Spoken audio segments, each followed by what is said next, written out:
새벽 5시 서울역 대합실은 드물게 고요했습니다. 밤새도록 오가던 열차의 소음이 잠시 멎고 넓은 통로에는 청소 장화 소리만 가볍게 울려 퍼졌습니다. 박금자, 예순을 훌쩍 넘긴 그녀는 오래된 무릎 보호대를 조심스레 조여매고 있었습니다. 몇 해 전 빙판길에서 크게 미끄러져 다친 무릎은 여전히 날씨가 굳을 때마다 욱신거렸지만 그녀는 오늘도 묵묵히 청소 카트를 끌어냈습니다. 금자 아주머니, 무릎은 좀 어떠세요? 안내방송 준비를 하던 젊은 직원 민주가 다가와 조심스레 물었습니다. 새벽마다 마주치던 두 사람 사이에는 피로 속에서도 알게 모르게 따뜻한 정이 쌓여 있었습니다. 금자는 미소 아닌 미소를 지으며 고개를 끄덕였습니다. 파스 붙였으니 괜찮아. 넌 오늘도 힘내야지.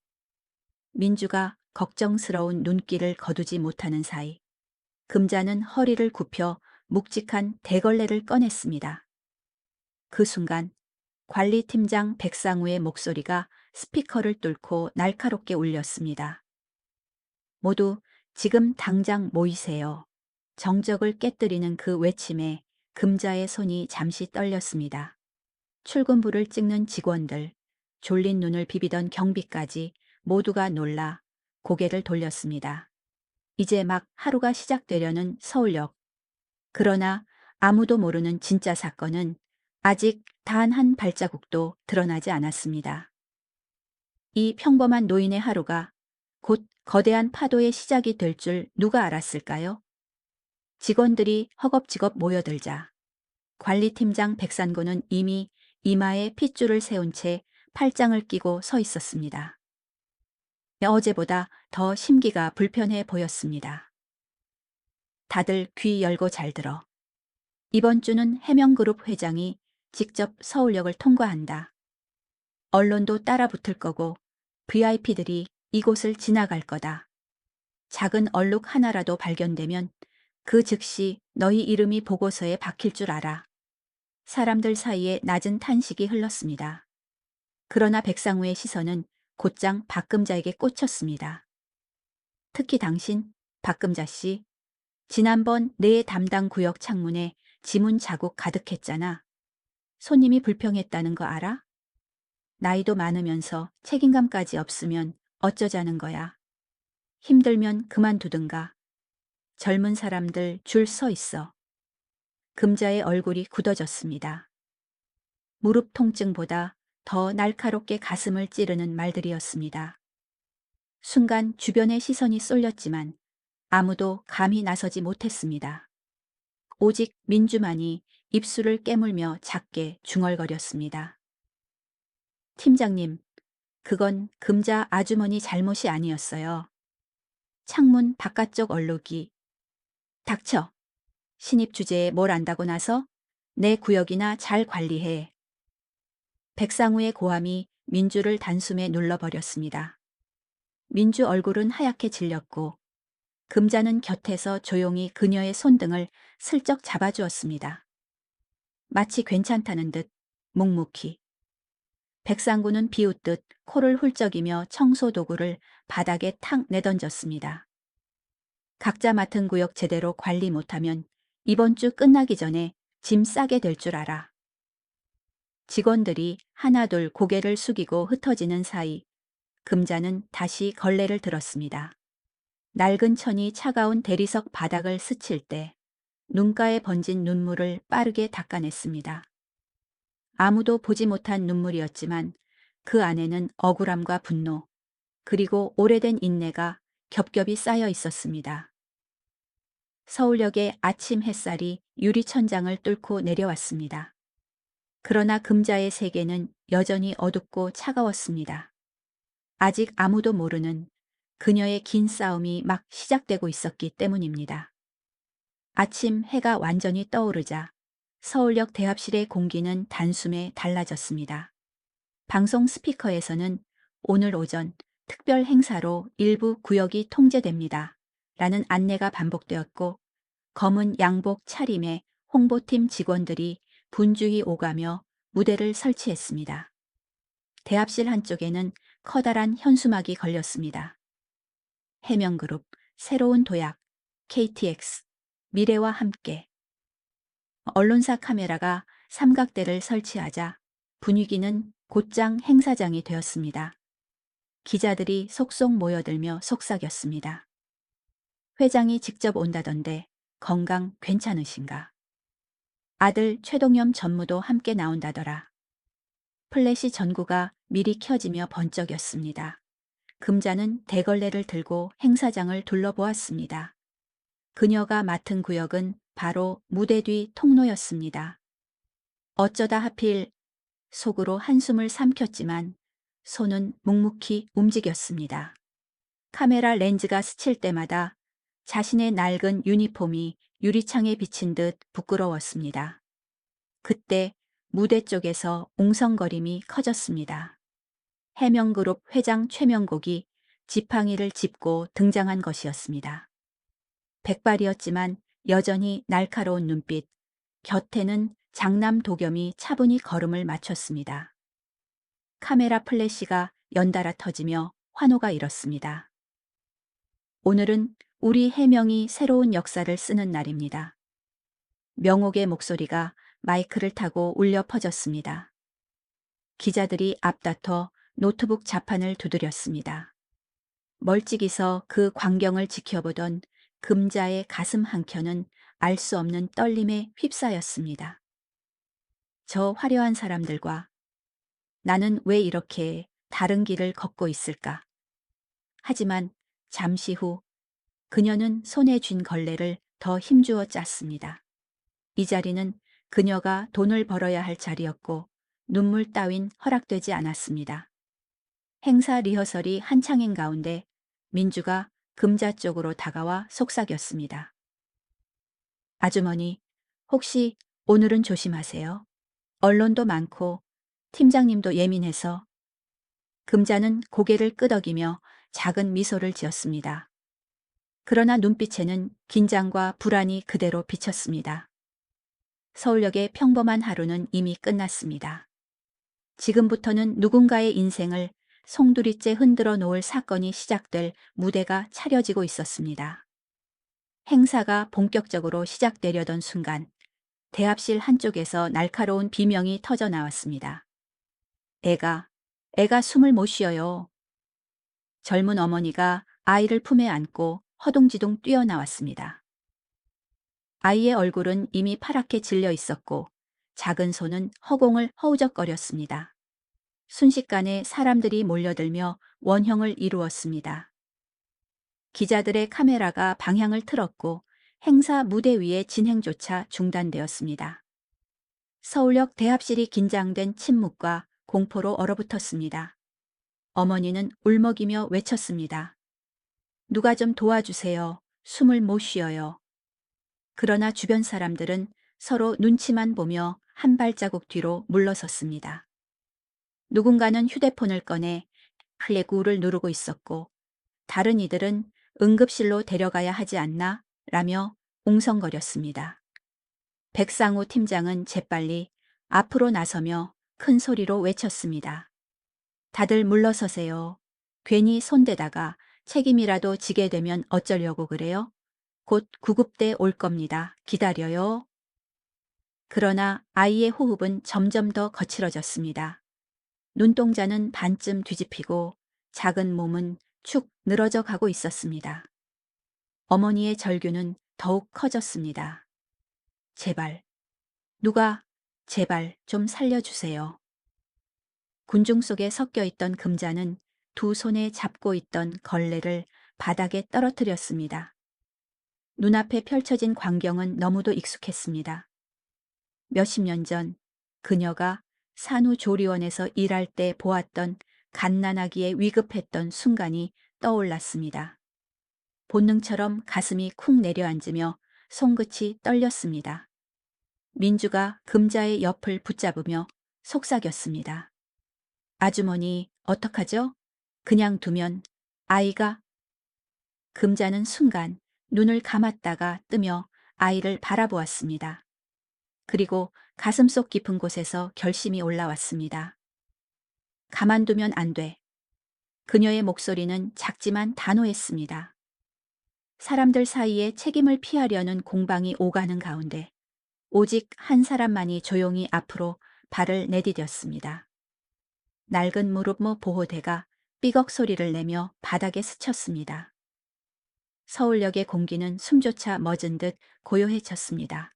순간의 망설임 끝에 금자는 사람들 틈을 가르고 앞으로 나섰습니다. 잠깐만요. 아이를 내려놓으세요.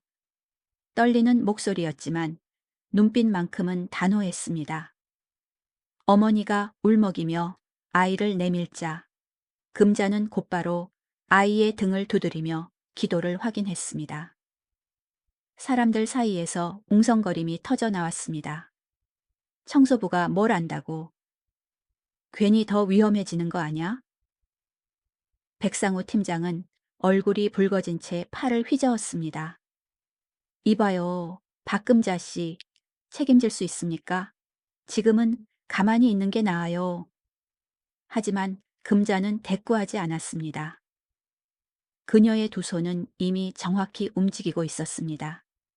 아이의 몸을 뒤집어 세우고 한 손으로는 가슴을 받쳐들며 다른 손으로 등을 강하게 두드렸습니다. 지금은 체면보다 숨이 먼저예요. 그녀는 낮게 그러나 확실하게 말했다. 아이의 작은 몸에서 흐느낌 같은 소리가 터져 나왔습니다. 하지만 여전히 숨은 막혀 있었습니다. 금자는 곧바로 하임리히법을 시도했습니다. 그녀의 팔이 아이의 배를 감싸고 여러 번 압박하자 아이의 입에서 작게 부스러진 과자가 튀어나왔습니다. 주변에서 숨죽였던 군중이 일제히 탄성을 내뱉었습니다. 그러나 아이는 여전히 힘없이 늘어진 채 미약한 호흡만 이어가고 있었습니다. 금자는 곧장 주변 직원에게 소리쳤습니다. AED 가져와요. 지금 당장. 민주가 달려가 응급장비를 챙겨오자 금자는 능숙하게 전극 패드를 붙였습니다.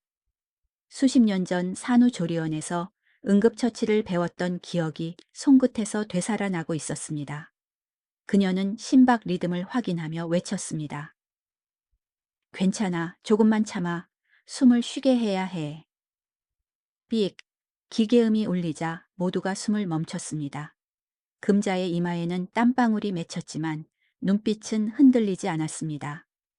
그 순간 아이의 몸이 크게 떨리더니 곧 가쁜 숨을 내쉬며 울음을 터뜨렸습니다. 어머니가 아이를 끌어안고 오열했고 주변 군중은 탄성과 박수로 뒤덮였습니다. 하지만 금자는 박수에 고개를 들지 않았습니다. 그녀의 손끝은 여전히 떨리고 있었고 가슴 속에는 묵직한 울림이 자리 잡고 있었습니다. 자신이 평생 감추어온 능력을 이렇게 많은 사람들 앞에서 드러내버린 순간이었기 때문입니다. 아이의 울음소리가 대합실을 울리자 주변 군중은 안도의 한숨을 내쉬며 박수를 쏟아냈습니다. 살았다. 정말 기적이야. 카메라 플래시는 끊임없이 터졌고 기자들의 시선은 모두 박금자에게 향했습니다. 하지만 금자는 박수에 고개를 들지 못했습니다. 아직도 심장이 빠르게 뛰고 있었고 두 손끝은 미세하게 떨리고 있었습니다. 그때 사람들을 헤치고 다가온 백상구. 얼굴은 분노로 달아올라 있었습니다. 그는 박수를 치는 군중을 가리키며 크게 소리쳤습니다. 뭘 그렇게 호들갑이에요. 지금 한 짓이 얼마나 위험한 건지 아십니까?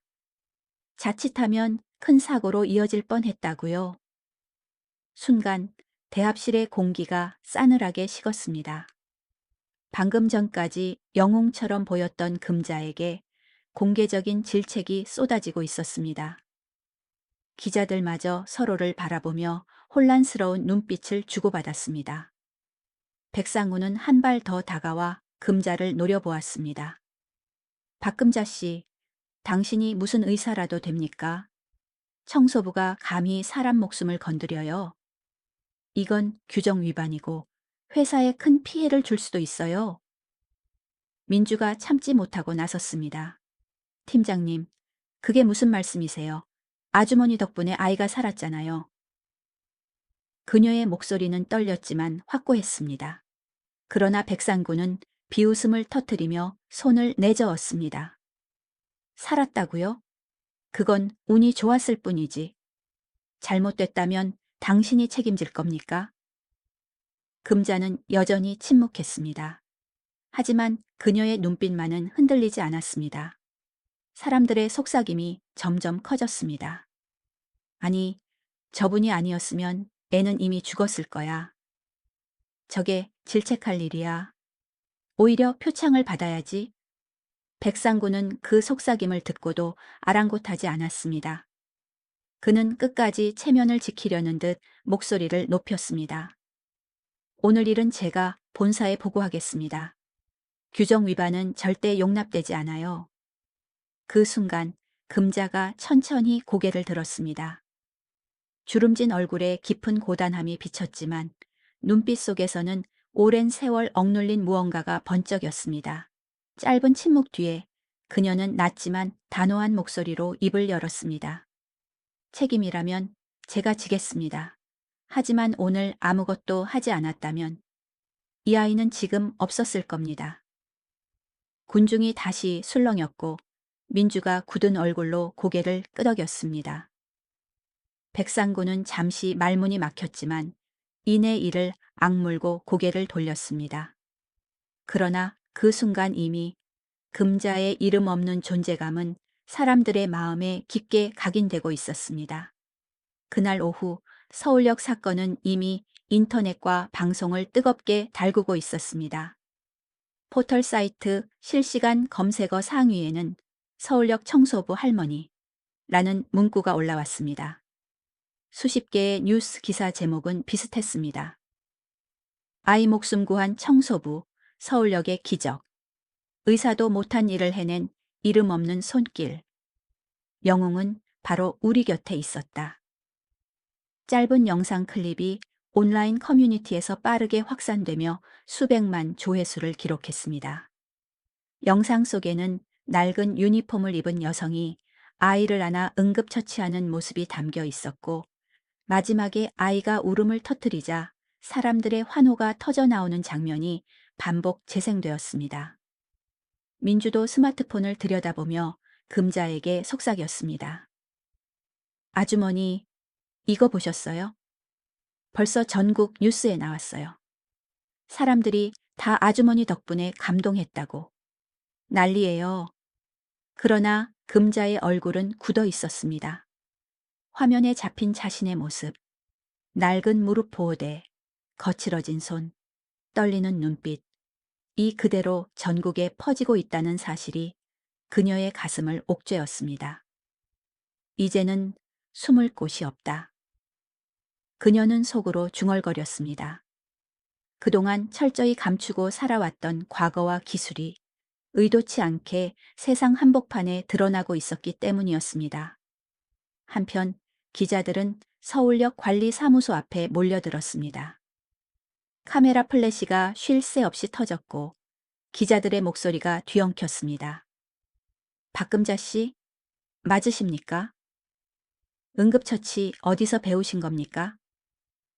혹시 의료 자격증 있으신가요? 백상구는 얼굴을 감싸주며 당혹스러운 기색을 감추지 못했습니다. 그는 본사와의 전화 통화에서 진땀을 흘리며 변명했습니다. 아니, 그게 직원이 독단적으로 행동한 겁니다. 네, 네, 조치하겠습니다. 하지만 이미 여론의 흐름은 통제할 수 없는 방향으로 흘러가고 있었습니다. 그날 밤 집으로 돌아온 금자는 낡은 전등 아래서 작은 라디오를 켰습니다.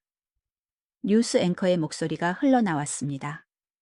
오늘 오전 서울역에서 한 청소부 여성이 아이의 생명을 구하며 큰 화제가 되고 있습니다. 시민들은 그녀를 청소부 영웅이라 부르며 찬사를 보내고 있습니다. 금자는 라디오를 껐습니다.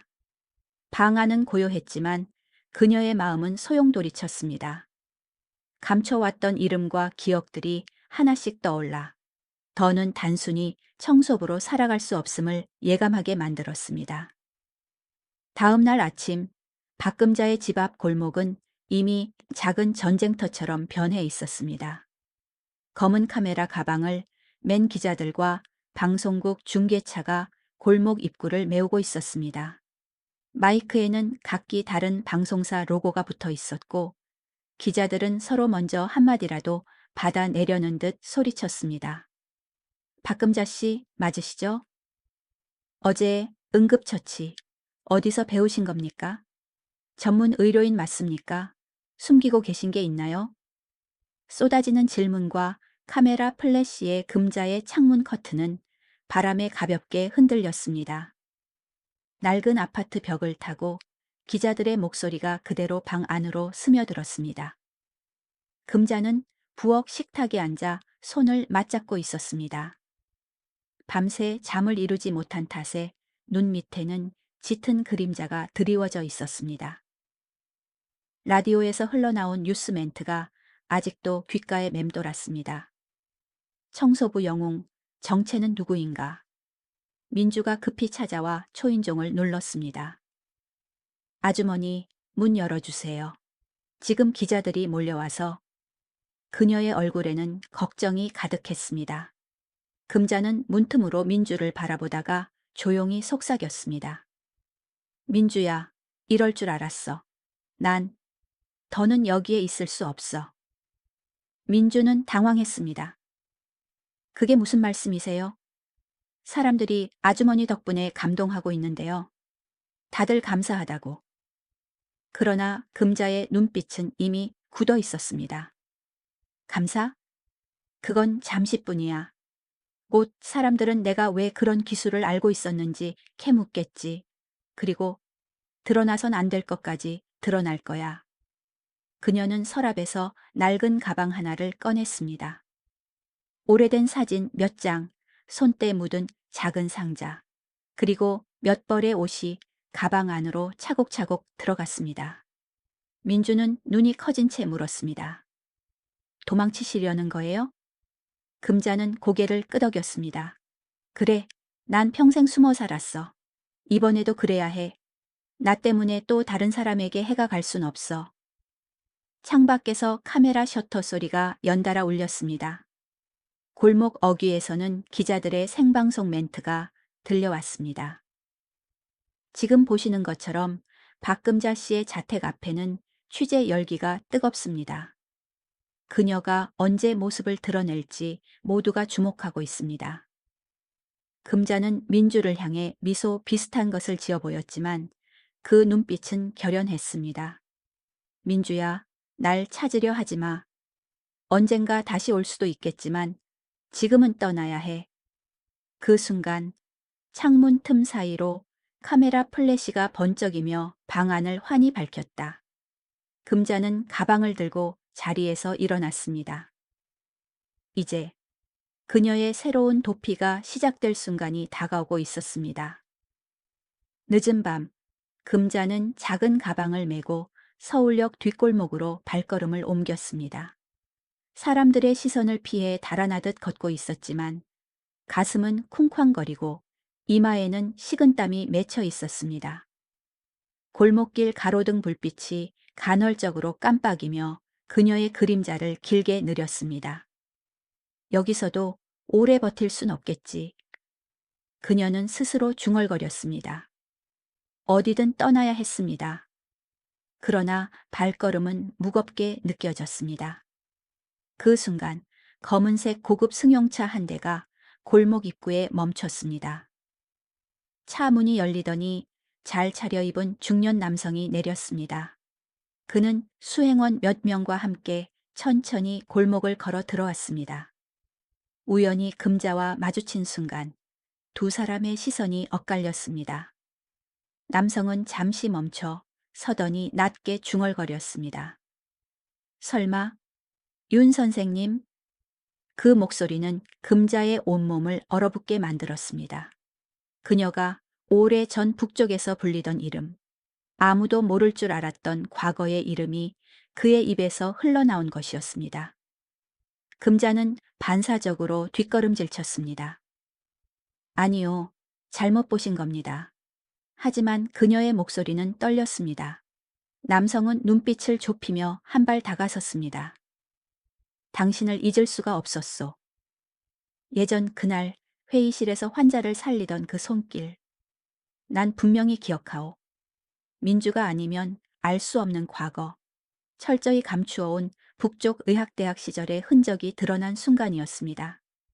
금자의 얼굴은 창백해졌습니다. 제발, 더는 묻지 마세요. 그녀는 낮게 말했다. 그러나 이미 수행원들의 시선이 그녀에게 집중되고 있었습니다. 중년 남성은 잠시 침묵하다가 의미심장한 미소를 지었습니다. 윤 선생님, 이제 숨을 수 없을 겁니다. 당신의 존재가 세상에 드러난 이상 누군가는 반드시 찾아올 테니까요. 그 말은 경고 같기도 했고 동시에 오래 묻혀있던 진실을 파헤치려는 선언 같기도 했습니다.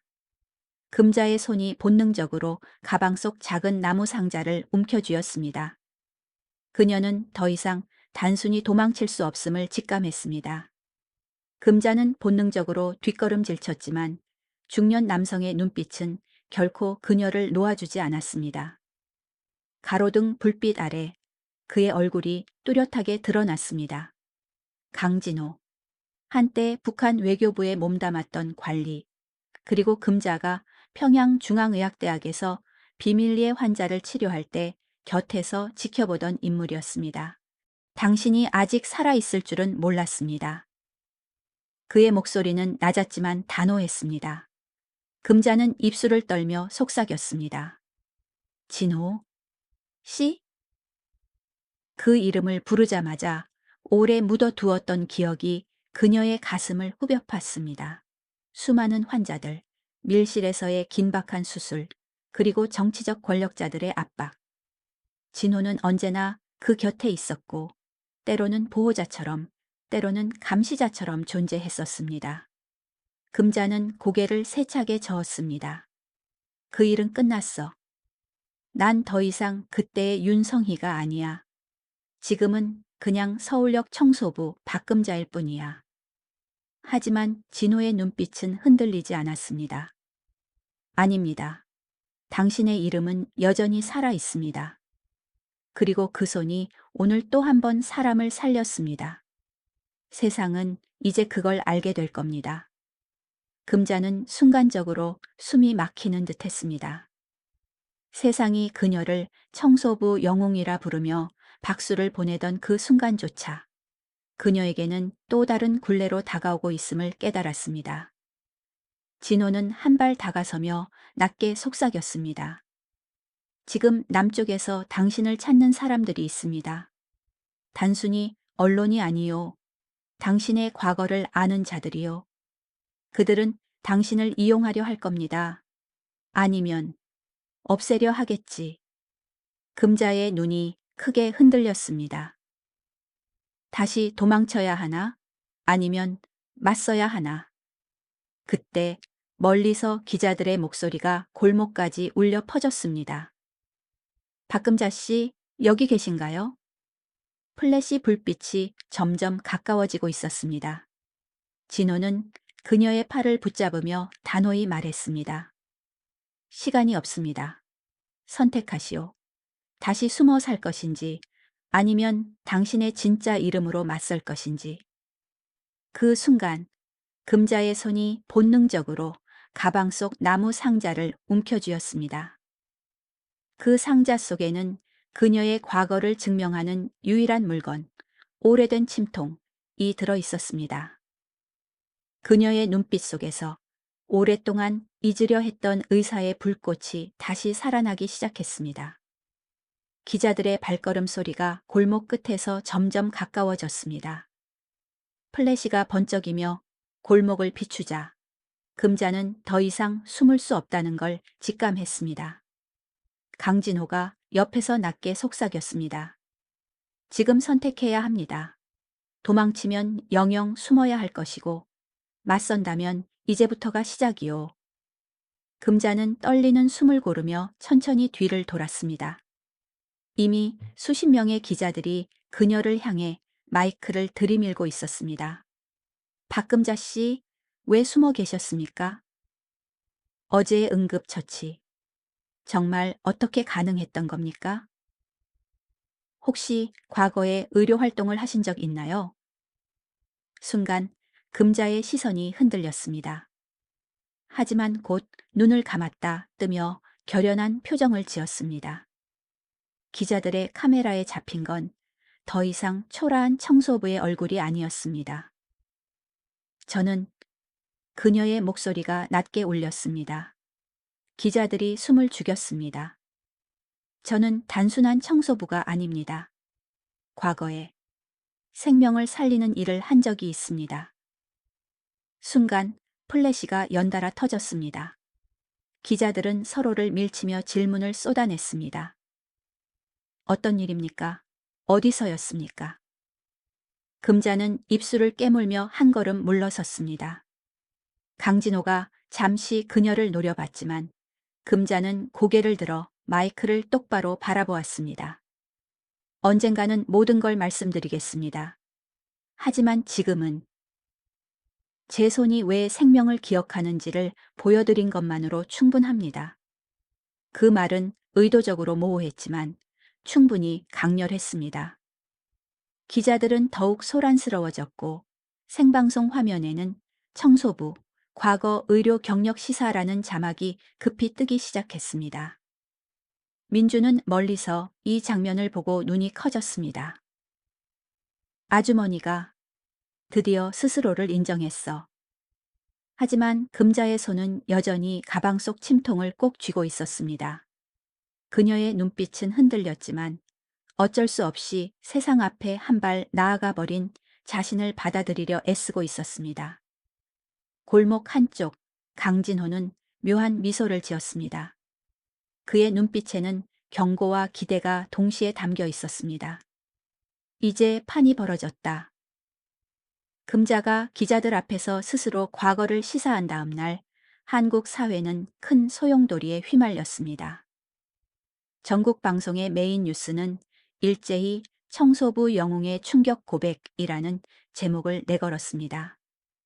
화면에는 금자가 기자들 앞에서 떨리는 목소리로 과거의 생명을 살리는 일을 했다. 고 말하는 장면이 수없이 재생되었습니다. 이어서 각종 토론 프로그램에서는 패널들이 뜨겁게 논쟁을 벌였습니다. 저건 분명히 의료인 출신의 솜씨입니다. 아니요, 무면허로 사람을 치료한 거라면 큰 문제죠. 하지만 결과적으로 아이의 목숨을 구했잖아요. 그게 중요한 겁니다. 언론의 관심은 곧 정치권으로 번졌습니다. 일부 의원들은 기자회견을 열어 정체 모를 여성을 영웅으로 추켜 쓰는 건 위험하다며 공개적으로 비판했습니다. 반대로 다른 의원들은 전통 의술과 민간 지혜가 빛을 발한 사례라며 오히려 긍정적인 여론을 형성하려 했습니다. 서울역 관리사무소에도 기자들이 몰려들었습니다. 박금자라는 이름이 적힌 근무 기록, 출신지, 과거 경력까지 파헤치려는 손길이 이어졌습니다. 관리팀장 백상구는 진땀을 흘리며 인터뷰를 피했습니다. 큰일 났다. 이제 본사까지 들쑤셔 놓겠군. 한편 금자의 낡은 아파트 앞에는 여전히 기자들과 호기심 어린 시민들이 진을 치고 있었습니다. 그녀는 집에 들어가지 못한 채 민주가 마련해준 허름한 고시원 방에서 몸을 숨기고 있었습니다. 그러나 TV와 휴대폰 화면 속에는 끊임없이 그녀의 얼굴이 나오고 있었습니다. 라디오 앵커의 목소리가 다시 귓가에 울렸습니다. 박금자 씨는 과연 누구인가? 북한 출신이라는 소문부터 의학을 전공했다는 추측까지 다양한 이야기가 쏟아지고 있습니다.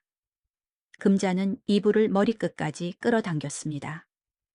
숨을 죽이고 있었지만 가슴 깊은 곳에서 더 이상 피할 수 없다는 불길한 예감이 피어올랐습니다. 결국 나를 잡으러 오는 건 언론만이 아니겠지. 더 위험한 이들이 곧 다가올 거야. 고시원의 좁은 방 안, 금자는 숨을 죽이며 창문 틈으로 밖을 내다봤습니다. 골목 모퉁이에는 낯선 검은색 승용차가 세워져 있었고 차 안에 남성 2명이 번갈아 가며 무전을 주고받는 모습이 희미하게 보였습니다. 단순한 기자들이 아니었습니다. 민주가 도시락을 들고 방에 들어오자 금자는 황급히 손짓으로 조용히 하라는 신호를 보냈습니다. 민주가 눈을 크게 뜨며 속삭였습니다. 아주머니, 저 사람들 기자 같지 않아요? 금자는 천천히 고개를 끄덕였습니다. 그래, 이제 시작이구나. 그녀는 깊은 숨을 내쉬며 오래전 기억을 떠올렸습니다. 북쪽에서 권력자들을 치료할 때 항상 그녀를 지켜보던 그림자 같은 존재들. 의사가 아닌 감시자, 환자를 돌보는 것이 아니라 충성심을 확인하는 자들이었습니다. 그 눈빛이 지금 골목의 차 안에서도 똑같이 번뜩이고 있었습니다. 그날 밤, 금자가 고시원 복도를 지나 공용 화장실로 향하던 순간 어둠 속에서 낮은 목소리가 들려왔습니다. 박금자 씨, 아니, 윤 선생님. 그녀는 본능적으로 몸을 돌렸습니다. 긴 코트를 입은 낯선 남성이 복도 끝에 서 있었습니다. 눈빛은 차갑고 미소는 얄밉게 번져 있었습니다. 당신을 지켜보라는 명을 받았습니다. 어디로 도망치든 우리는 함께 할 겁니다. 그 말은 위협이었지만 동시에 선언 같았습니다.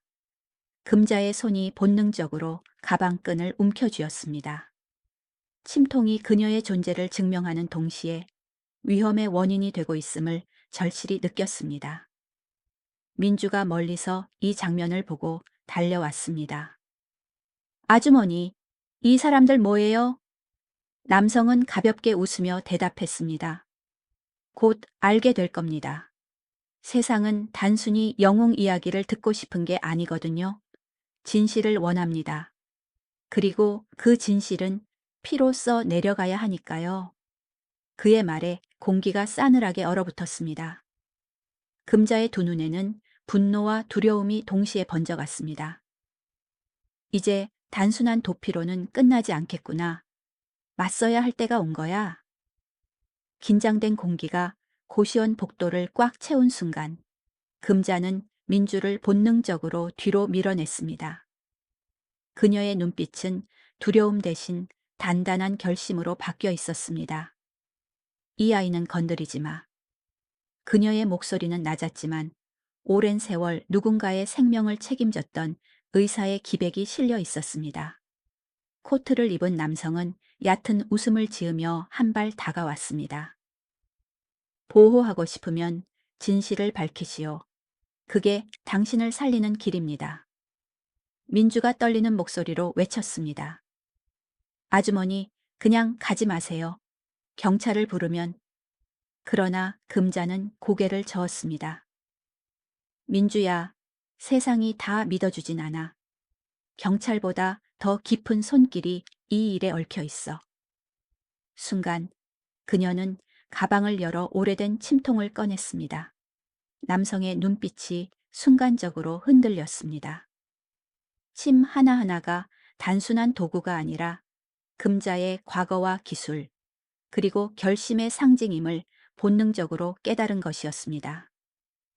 당신들 같은 사람들이 목숨을 빼앗으려 할 때 내 손은 생명을 살린다. 그 차이를 보여주지. 금자는 단호하게 말하며 침을 손가락 사이에 끼웠습니다. 긴장된 공기가 더욱 팽팽하게 흘렀습니다. 남성이 비웃듯 한 발 더 다가오자 금자는 벽에 쓰러져 있던 작은 의자를 발로 차 올려 남성과 자신 사이에 방패처럼 세웠습니다. 민주는 놀란 눈으로 아주머니를 바라봤습니다. 아주머니, 이렇게까지 할 수 있는 분이었어요? 금자는 짧게 대답했습니다. 사람을 살리려면 때론 맞서야 해. 남성은 그녀의 기세에 잠시 머뭇거리더니 의미심장한 미소를 남기고 복도를 천천히 빠져나갔습니다. 흥미롭군요. 이제 판이 제대로 벌어지는 것 같소. 그가 떠난 뒤에도 공기는 여전히 무겁게 가라앉아 있었습니다. 민주가 두 손을 모으고 속삭였습니다. 아주머니, 이제 어떻게 하실 거예요? 금자는 손에 쥔 침을 바라보다가 천천히 침통에 다시 넣었습니다. 그녀의 눈빛은 결연했습니다. 더는 도망치지 않아. 하지만 내가 아니라 너를 지키기 위해서라도 싸워야 해. 민주의 눈가에 눈물이 맺혔습니다. 그 순간 두 사람 사이에 단순한 동료 이상의 깊은 유대감이 자리 잡기 시작했습니다. 그날 밤 금자와 민주는 고시원을 몰래 빠져나와 서울 외곽의 낡은 여관으로 향했습니다. 차가운 바람이 얼굴을 스쳤지만 두 사람의 걸음은 조급했습니다. 뒤를 돌아볼 때마다 그림자 같은 시선이 따라오는 듯해 심장이 쿵쾅거렸습니다. 여관의 작은 방에 들어서자 민주가 조심스럽게 물었습니다. 아주머니, 이제 솔직히 말씀해 주세요. 도대체 왜 이렇게 많은 사람들이 아주머니를 쫓는 거예요? 금자는 잠시 침묵하다가 낡은 가방을 열었습니다. 안에서 오래된 나무 상자를 꺼내 테이블 위에 올려두었습니다. 상자를 열자 반짝이는 침들이 가지런히 놓여 있었습니다. 민주가 숨을 삼키며 속삭였습니다. 이게 어제 사람을 살리신 그 도구예요. 금자는 고개를 끄덕였습니다. 그래, 이건 단순한 도구가 아니야. 내 과거, 그리고 내가 버리려 했던 이름이 담긴 증거지. 그녀의 눈빛이 멀어지며 과거가 흘러나오기 시작했습니다. 나는 원래 북한에서 의사였어. 중앙의학대학에서 전통 의술을 연구했고 권력자들의 치료를 맡기도 했지. 하지만 그 대가로 늘 감시받으며 살아야 했어. 사람을 살리는 손이었는데 어느 순간 그 손이 체제의 도구가 되어 있더군. 민주는 눈을 크게 뜨며 들었습니다. 금자의 목소리는 점점 떨리기 시작했습니다. 그리고 도망쳤어. 남편과 아들과 함께. 하지만 국경을 딱 넘는 그날 나는 모든 것을 잃었지. 남편도 아들도 차가운 강물 속에서. 그녀의 목소리가 가라앉으며 방 안에 먹먹한 침묵이 흘렀습니다. 민주가 눈물을 글썽이며 금자의 손을 꼭 잡았습니다. 아주머니, 그런 일이 있었군요. 금자는 힘겹게 미소 지으며 고개를 끄덕였습니다. 그래서 나는 박금자라는 이름으로 숨어 살았어. 다시는 내 과거를 입에 올리지 않으려 했지. 하지만 운명은 결국 나를 끌어내고 말았구나. 민주는 단호하게 말했습니다. 이제는 더 숨지 마세요. 제가 곁에서 지켜드릴게요. 아주머니는 혼자가 아니에요. 그 말에 금자의 눈가가 젖었습니다. 그녀는 민주를 바라보며 속으로 다짐했습니다. 그래, 이번에는 끝까지 버티자. 그리고 이 아이만은 지켜내자. 낡은 여관방에서 금자는 민주에게만 털어놓았던 고백이 뜻밖의 경로로 세상 밖으로 새어나갔습니다. 여관 주인이 우연히 대화를 엿들은 뒤 돈 몇 푼에 언론에 팔아넘긴 것이었습니다. 다음 날 아침 주요 뉴스 헤드라인은 또 한 번 들끓어나 그렇습니다. 충격 고백. 청소부 영웅은 북한 출신 의사였다. 박금자 가명인가? 진짜 이름은 윤성이. 전국이 떠들썩해졌습니다. 기자들은 이제 단순한 호기심이 아니라 정치적 색안경을 끼고 그녀를 뒤쫓았습니다. 한쪽에서는 영웅의 숭고한 희생을 칭송했지만 다른 쪽에서는 간첩일 수도 있다는 의혹을 제기하며 여론을 흔들었습니다. 국회 회의장에서도 파장이 일었습니다. 일부 의원은 마이크를 잡고 목소리를 높였습니다. 만약 그녀가 북한 출신이라면 단순히 인간적인 동정으로 끝날 문제가 아닙니다. 국가 안보와 직결된 사안입니다. 또 다른 의원은 반박했습니다. 그녀는 분명히 사람을 살렸습니다. 그것이 진실입니다. 정치적 이해관계로 인간의 가치를 짓밟아서는 안 됩니다. 논쟁은 끝없이 이어졌고 그 사이 비밀리에 움직이는 세력들은 더욱 분주해졌습니다. 어두운 방 안, 검은 정장을 입은 사내들이 모여 속삭였습니다. 윤성이, 드디어 꼬리를 드러냈군. 이대로 두면 곤란해진다. 언론이 덮기 전에 우리가 먼저 움직여야 한다. 그들의 계획이 빠르게 실행되기 시작했습니다. 한편 민주와 금자는 좁은 여관방에서 방송을 보며 숨을 죽이고 있었습니다. 민주가 불안하게 물었습니다. 아주머니, 이제 어떡하실 거예요? 다 들통났어요. 금자는 차갑게 웃으며 대답했습니다. 이미 돌이킬 수 없어. 내가 과거를 숨겼던 건 내 삶을 지키기 위해서였지. 하지만 이제는 진실을 지켜야 할 때야. 그녀의 손이 다시 침통을 꼭 쥐었습니다. 이 도구는 더 이상 과거의 짐이 아니라 앞으로 마주해야 할 싸움의 증거이자 무기와도 같았습니다. 며칠 동안 숨어 지내던 금자는 결국 결단을 내렸습니다. 더 이상 피하지 않고 세상 앞에 직접 서기로 한 것입니다. 서울 한복판, 작은 시민회관 강당. 기자들이 몰려들어 앉아 있었고 플래시 불빛이 쉴 새 없이 터져 컸습니다. 무대 뒤에서 금자는 민주와 함께 서 있었습니다. 민주가 손을 꼭 잡으며 속삭였습니다. 아주머니, 두려워하지 마세요. 이제는 숨을 때가 아니라 보여줄 때예요. 금자는 천천히 고개를 끄덕였습니다. 그녀의 눈빛은 오랫동안 무너져 있던 벽을 스스로 허무는 듯 담담하지만 강렬했습니다. 사회자의 안내와 함께 금자가 무대 위로 걸어 나왔습니다. 순간 강당, 아니 술렁였습니다. 화면으로만 보던 청소부 영웅이 드디어 직접 모습을 드러낸 것이었습니다. 기자들이 일제히 질문을 퍼부었지만 금자는 조용히 손을 들어 모두를 잠재웠습니다. 그리고 마이크 앞에 섰습니다. 저는 박금자가 아닙니다. 제 진짜 이름은 윤성희입니다. 강당, 아니 일순간 정적에 휩싸였습니다. 곧 플래시가 번쩍이며 기자들의 목소리가 격해졌습니다. 하지만 금자는 흔들림 없이 말을 이어갔습니다. 저는 북쪽에서 의사로 살았습니다. 전통 의술과 침수를 연구했고 수많은 생명을 살렸습니다.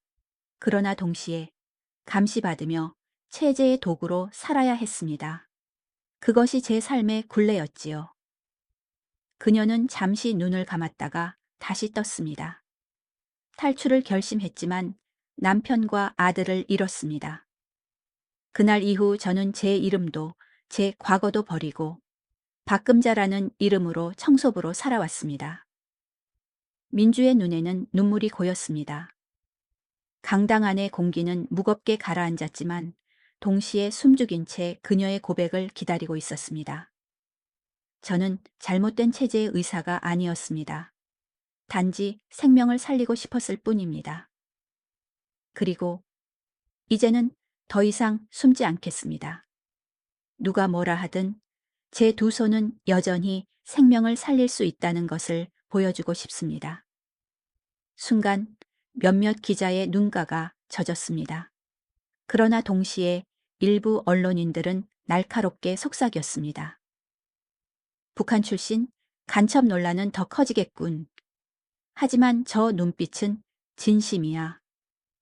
금자의 고백은 양극단의 반응을 불러왔습니다. 그러나 분명한 건 이제 그녀는 더 이상 숨어있는 이름 없는 사람이 아니라는 것이었습니다. 윤성희의 고백이 담긴 기자회견은 순식간에 전국을 뒤흔들었습니다. 방송사들은 연일 긴급 속보를 내보냈고 온라인 커뮤니티와 포털 사이트는 그녀의 이름으로 도배되었습니다. 그녀는 영웅이다. 국적이 뭐가 중요해? 생명을 살린 게 본질이야. 아니다. 속을 알 수 없는 사람을 어떻게 믿어? 간첩일지도 모른다고. 찬반 여론이 극렬하게 부딪히며 거리 시위로까지 번졌습니다. 한쪽에서는 윤성희 선생님을 지켜라 라는 피켓을 들었고, 다른 쪽에서는 위험한 인물을 추방하라 는 구호가 울려 퍼졌습니다. 시민들은 분열되었지만 한 가지는 분명했습니다. 이제 그녀는 더 이상 무명 청소부가 아니라 한국 사회 전체가 주목하는 인물이 되어버렸다는 사실이었습니다. 한편 병원계와 학계에서도 논쟁이 불붙었습니다. 그녀의 침술은 단순한 민간요법이 아니다. 임상 연구가 필요하다. 하지만 무면허 의료행위로 법을 어긴 것은 분명한 사실이다. 의사협회는 기자회견을 열어 엄정한 법 집행을 촉구했고, 동시에 일부 젊은 의사들과 학생들은 온라인에서 윤성희 교수님을 연구 지도자로 모셔야 한다 라는 해시태그 운동을 벌였습니다. 정치권의 반응은 더욱 뜨거웠습니다. 보수 진영은 그녀를 국가안보의 위협으로 몰아갔고, 진보 진영은 그녀를 인류의 상징으로 칭송했습니다. TV 토론에서 격렬한 언쟁이 오갔습니다. 만약 그녀를 방치한다면 북한에서 보낸 인물이라는 의혹을 어떻게 부인하겠습니까? 그렇다면 생명을 구한 행위마저 부정합니까? 그것이 정치입니까? 정의입니까? 그 무렵 민주와 윤성희는 여관방 텔레비전을 통해 이 모든 상황을 지켜보고 있었습니다. 민주가 이를 악물며 말했습니다. 세상이 아주머니를 찢어놓고 있어요. 하지만 저는 끝까지 곁에 있을 겁니다. 윤성희는 고개를 숙였다가 굳게 들었습니다. 그래, 이제 선택의 시간이 왔구나. 나를 지켜줄 사람은 법이나 권력이 아니라 진실을 믿는 사람들 뿐이야. 그녀의 손은 여전히 침통을 붙잡고 있었습니다. 작은 침 하나가 이제 거대한 사회적 폭풍의 중심이 되어 있었습니다. 며칠 후 윤성희는 민주와 함께 조심스럽게 거리로 나섰습니다. 기자회견 이후 그녀를 둘러싼 논란은 여전히 뜨거웠지만 예상치 못한 풍경이 그녀의 눈앞에 펼쳐졌습니다. 서울 광화문 광장 한쪽 수십 명의 시민이 손에 피켓을 들고 모여 있었습니다. 윤성희 선생님, 우리는 당신을 지지합니다. 라는 글귀가 적혀 있었습니다. 사람들의 얼굴은 진심 어린 따뜻함으로 빛나고 있었습니다. 윤성희는 발걸음을 멈췄습니다. 그녀를 발견한 군중이 일제히 박수를 치며 외쳤습니다. 고맙습니다. 살아주셔서, 그리고 진실을 말해주셔서. 그 순간 윤성희의 눈가가 붉어졌습니다.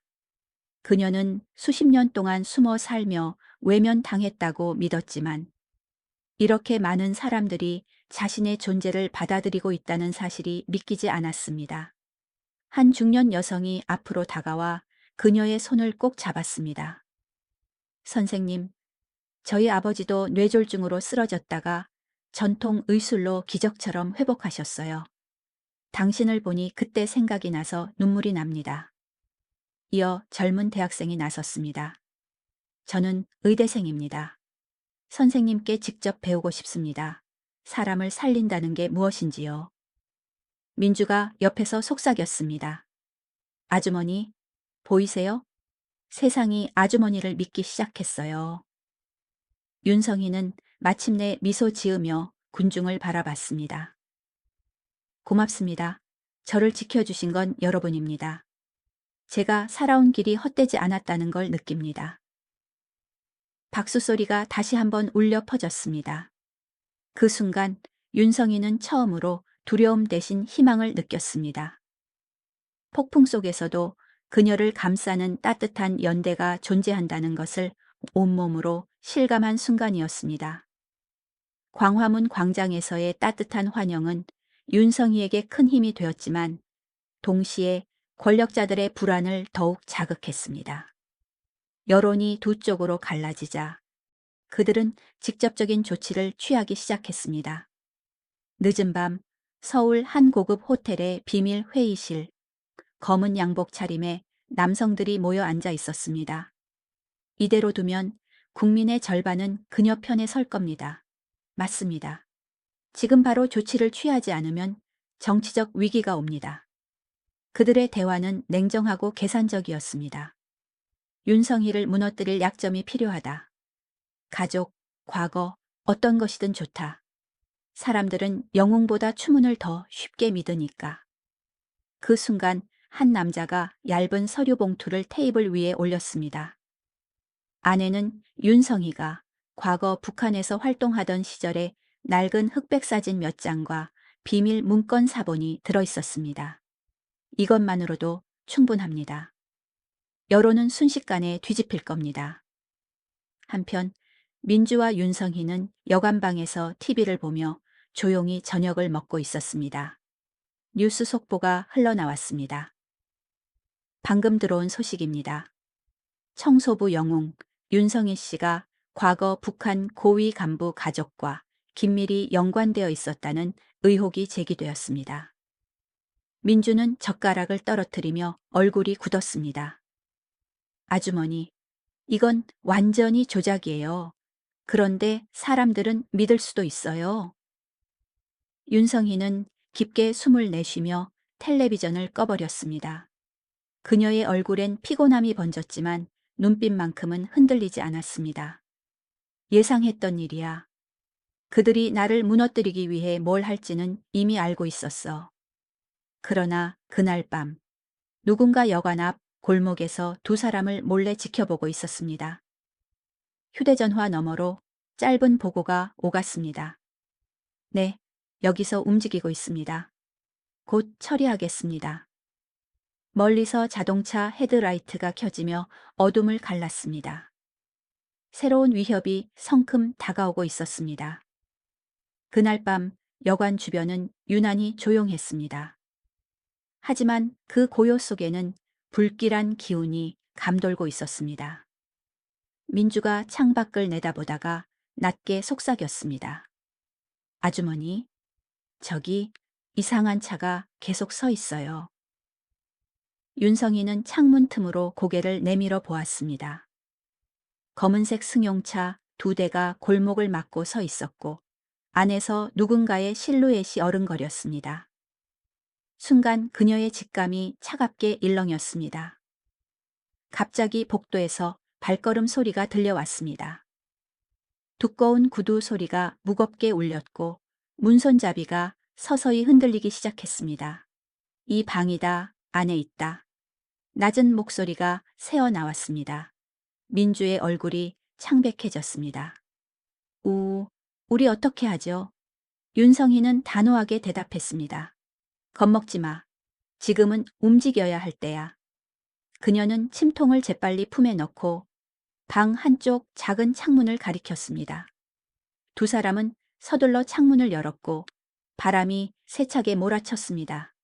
그 순간 문이 거칠게 부서지며 검은 옷을 입은 남자들이 들이닥쳤습니다. 잡아. 민주가 비명을 지르려는 순간 윤성희가 그녀의 손을 끌어 창밖으로 몸을 던졌습니다. 좁은 골목의 비상계단으로 떨어지자 철제 난간이 요란하게 흔들렸습니다. 남자들의 고함 소리가 뒤를 쫓아왔습니다. 두 사람은 계단을 미끄러지듯 내려가 골목길로 뛰쳐나갔습니다. 검은 차의 헤드라이트가 그들을 향해 번쩍 켜졌습니다. 눈부신 빛 속에서 민주가 주저앉으려 하자 윤성희가 힘껏 팔을 끌어 일으켰습니다. 뛰어! 아직 끝나지 않았어. 뒤에서 발소리와 고함이 몰려왔습니다. 좁은 골목을 따라 달리며 숨이 거칠게 터져 나왔습니다. 하지만 두려움보다 더 강한 것은 살아남아야 한다는 결의였습니다. 마침내 그들은 버려진 시장 골목으로 몸을 숨겼습니다. 폐허 같은 가게 사이에서 숨을 고르며 민주가 떨리는 목소리로 말했습니다. 아주머니, 우리 이제 어디로 가야 해요? 윤성희는 어둠 속에서도 눈빛을 굳게 세우며 대답했습니다. 더 이상 도망만 치지 않을 거다. 이제는 맞서야 해.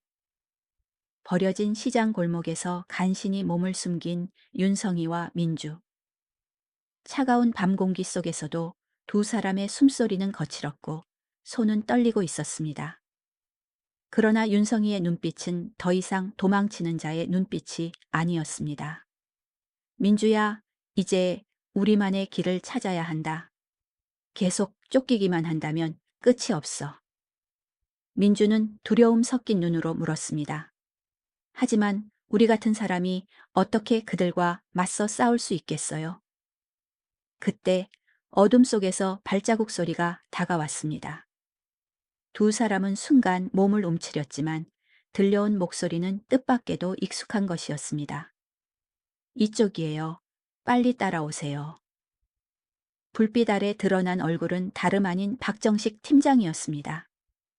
과거 공항에서 윤성이를 무시하고 몰아세웠던 인물이었습니다. 민주가 경계하며 속삭였습니다. 팀장님, 왜 여기에? 박정식은 진지한 얼굴로 말했습니다. 당신들에게 무슨 일이 벌어지는지 알고 있습니다. 나도 한때 잘못했지만 더 이상 가만히 있을 수 없어요. 내가 가진 인맥과 정보로 도와드리겠습니다. 윤성희는 잠시 침묵했습니다. 과거의 상처가 떠올랐지만 그의 눈에서 뿜어져 나오는 결의는 거짓이 아니었습니다.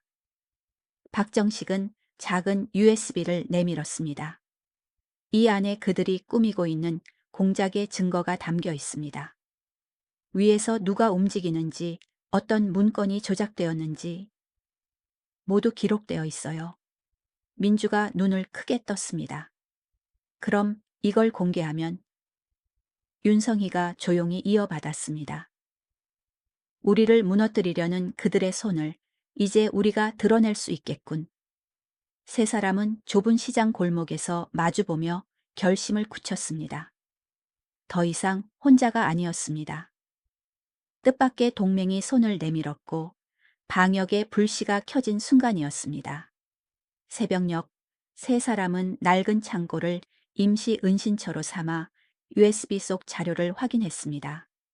박정식이 노트북을 열자 화면에는 비밀 회의실에서 오갔던 대화 녹음 파일과 조작된 문건의 초안들이 드러났습니다.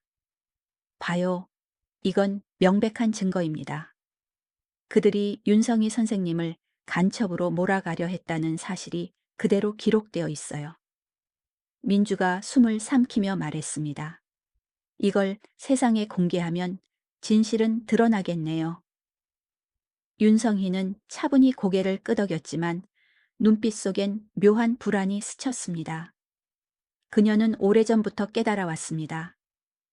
진실이 세상에 드러나는 순간 반드시 누군가는 그걸 막기 위해 더 큰 힘을 쓸 거라는 것을. 그 순간 창고 문이 삐걱이며 열렸습니다. 세 사람은 동시에 긴장했지만 들어온 건 낯익은 얼굴이었습니다. 민주가 반가운 듯 외쳤습니다. 수진 언니, 여기까지 어떻게? 수진은 민주와 함께 일했던 또 다른 청소부 동료였습니다. 평소 따뜻한 성격으로 힘든 민주를 자주 위로해주던 언니 같은 존재였습니다. 그녀는 숨을 고르며 다급히 말했습니다. 너희들이 여기 있다는 걸 알게 됐어. 위험해 보여서 도와주고 싶었어. 그러나 박정식의 표정은 굳어졌습니다. 그는 곧장 수진의 손에 들린 작은 무정이를 눈치챘습니다. 그거 뭐야? 수진은 순간 얼굴이 굳더니 이내 씁쓸하게 웃으며 무정이를 뒤로 감췄습니다. 역시 눈치가 빠르네요. 미안해요. 사실 나한테도 선택의 여지가 없었어. 민주의 눈이 커졌습니다. 언니, 설마 아주머니를 넘기려고. 수진의 눈가에는 눈물이 맺혔지만 목소리는 떨리고 있었습니다. 나도 가족이 있어. 그들이 위협했어. 내가 움직이지 않으면 내 동생이 다칠 거라고. 윤성희는 깊은 숨을 내쉬며 다가갔습니다. 그녀의 눈빛은 분노와 연민이 뒤섞인 듯 했습니다. 내 심정 이해해. 하지만 네가 진실을 팔아버리면 결국 너와 네 가족도 그들의 희생양이 될 거야. 순간 무정위에서 날카로운 목소리가 흘러나왔습니다. 대상 확인됐다. 곧 진입한다.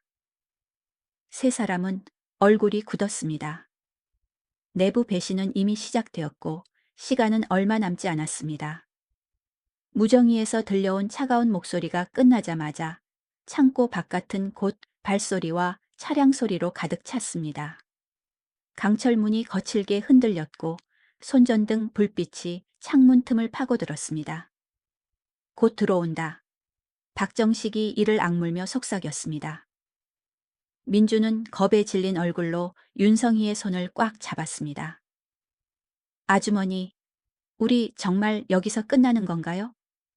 윤성희는 고개를 저으며 결연한 눈빛을 보냈습니다. 아직 아니야. 마지막까지 살아남아야 해. 순식간에 문이 폭발하듯 열리며 무장한 남자들이 들이닥쳤습니다. 총부리와 손전등이 동시에 세 사람을 겨눴습니다. 움직이면 쏜다. 숨소리조차 막힌 순간 박정식은 재빨리 소화기를 잡아 바닥으로 던졌습니다. 하얀 분말이 터져 나오며 시야를 가렸습니다. 그 틈을 타 윤성희와 민주는 몸을 낮춰 구석 작은 뒷문 쪽으로 달렸습니다. 총성이 울렸고 철제벽에 튀는 불꽃이 시야를 스쳤습니다. 민주가 비명을 지르려는 순간 윤성희가 그녀의 어깨를 감싸며 밀어냈습니다. 뛰어, 뒤돌아보지 마. 세 사람은 좁은 뒷골목으로 빠져나갔습니다. 추격자들의 고함이 이어졌고 빗줄기가 어둠을 가르며 그들을 뒤쫓았습니다. 그러나 밤거리는 미로 같았습니다. 쓰러진 상자와 버려진 카트 사이를 누비며 도망치는 그들의 발소리는 절박했습니다. 민주가 숨이 가빠와 멈칫하자 윤성희가 그녀를 붙잡아 일으켰습니다. 네가 쓰러지면 모든 게 끝난다. 힘내. 마침내 골목 끝에서 낡은 트럭 한 대가 대기하고 있었습니다. 조수석 창문이 열리더니 익숙한 얼굴이 손짓했습니다. 바로 과거 윤성희에게 감사 인사를 전했던 의사였습니다. 어서 타세요. 시간이 없습니다. 세 사람은 망설임 없이 트럭에 뛰어올랐습니다. 뒤에서는 여전히 총성과 고함이 이어졌지만 트럭이 굉음을 내며 골목을 벗어나자 그 소리는 점점 멀어져 갔습니다. 민주는 눈물을 글썽이며 속삭였습니다. 살았어요. 우리 정말 살아남았어요. 윤성희는 깊게 숨을 들이마시며 창밖으로 스쳐 지나가는 어둠을 바라봤습니다. 아직 끝난 게 아니야. 이제 방역이 시작될 뿐이야. 트럭은 서울 외곽을 벗어나 안전한 장소에 도착했습니다. 의사의 안내로 작은 방송국 지하 스튜디오에 들어서자 낡은 장비들이 그들을 맞이했습니다. 박정식이 USB를 꽉 쥔 채 말했습니다. 이걸 지금 공개해야 합니다. 더 늦으면 그들이 증거를 없애버릴 거예요. 윤성희는 잠시 눈을 감았다 뜨며 고개를 끄덕였습니다. 그녀는 수십 년 동안 숨겨왔던 과거와 두려움이 오늘 이 순간 모두 쏟아져 나올 것을 알고 있었습니다. 하지만 이제는 도망칠 이유가 없었습니다. 민주가 카메라 앞에 앉는 윤성희의 손을 꼭 잡았습니다. 아주머니, 이제 모두가 진실을 알게 될 거예요. 촬영 버튼이 눌리자 윤성희는 카메라를 정면으로 바라보았습니다. 목소리는 차분했지만 눈빛은 강렬했습니다. 저는 윤성희입니다. 오랫동안 공항에서 청소부로 일해왔습니다. 그러나 오늘 저와 민주 그리고 많은 사람들의 삶을 짓밟으려는 세력의 음모를 밝히고자 이 자리에 섰습니다. 박정식이 준비한 영상 자료가 화면에 이어졌습니다. 권력자들이 비밀리에 모여 나눈 대화, 조작된 문건 초안, 그리고 윤성희를 함정에 빠뜨리려던 구체적인 계획이 고스란히 드러났습니다. 뉴스 속보로 전국에 이 장면이 송출되자 시민들은 충격과 분노로 들끓었습니다. 댓글창과 온라인 게시판은 순식간에 진실을 밝혀라, 윤성이는 영웅이다 라는 외침으로 가득 찼습니다. 민주는 눈물을 흘리며 속삭였습니다. 우리가 해냈어요. 윤성이는 조용히 고개를 끄덕였습니다. 그 순간 그녀의 어깨에서 무거운 짐이 내려간 듯 했습니다. 오랜 세월 억눌려온 진실과 고통이 마침내 세상 밖으로 터져나간 순간이었습니다. 마지막으로 그녀는 카메라를 향해 힘주어 말했습니다. 진실은 아무리 가려도 반드시 드러납니다.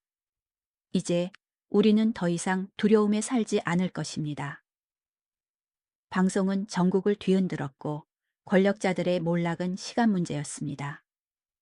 무수한 어둠 끝에서 마침내 빛이 찾아온 순간 윤성이의 눈에는 해방의 눈물이 반짝였습니다. 윤성이의 여정은 눈물로 가득한 비극일 뿐만 아니라 꺾이지 않는 의지와 정직함의 힘을 보여주는 거울이기도 했습니다. 평생 동안 멸시와 억압, 그리고 어둠 속에 가두려는 음모에 시달렸지만 그녀는 용기와 따뜻한 마음으로 세상에 증명했습니다. 진실은 가려질 수 있어도 결코 사라지지 않는다는 사실을 말입니다. 이 이야기는 많은 성인과 노년층에게 오랜 세월이 흘렀더라도 우리는 언제든 다시 일어설 수 있고 품위를 지키며 후세에 빛을 남길 수 있다는 깨달음을 줍니다.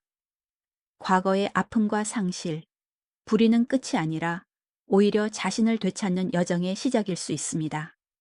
혹시 자신이 작고 하찮은 존재라고 느낀 적이 있다면 기억하세요. 평범한 사람이라도 옳은 길을 끝까지 지켜낼 때 세상을 바꾸는 큰 울림을 만들 수 있습니다. 이 이야기가 우리 모두에게 더 진실되게 살고 더 깊이 사랑하며 끝내 희망을 놓지 않게 하는 힘이 되길 바랍니다. 이 메시지에 공감하신다면 꼭 주변과 나누어 더 많은 이들에게 울림을 전해주세요. 늘 평안하시고 건강과 작은 행복이 삶의 모든 순간에 함께 하시길 바랍니다.